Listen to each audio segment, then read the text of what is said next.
Ciao a tutti, io sono Marcellino Gressani e oggi vi andrò a spiegare due piatti tipici del territorio di Lauco, ma non solo, perché si possono trovare anche in tutta la Carnia. Vi lascio subito con il video. Il primo piatto che andremo a vedere sono i chersons.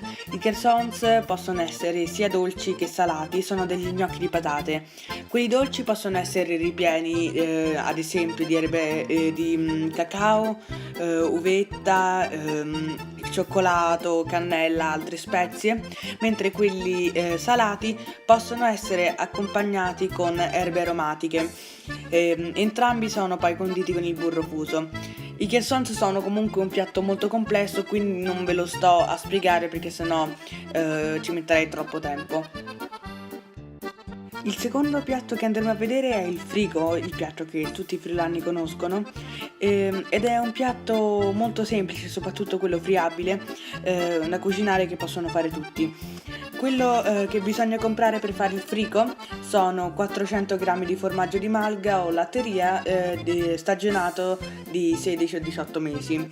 Quello che bisogna fare è scaldare una padella con un fondo antiaderente e quando è ben caldo bisogna versare a pioggia 100 g del formaggio lasciandolo sciogliere lentamente e ogni tanto va girato e anche schiacciato con una forchetta per far uscire la parte grassa.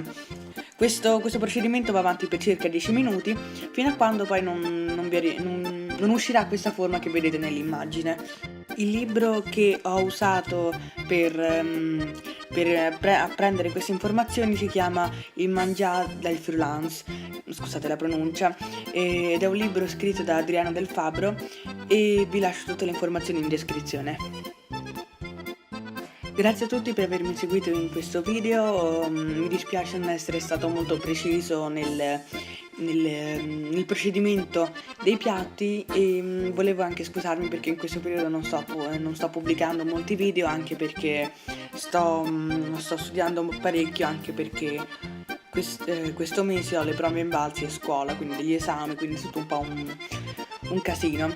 Quindi grazie a tutti per avermi seguito in questo breve video, ci vediamo alla prossima, ciao!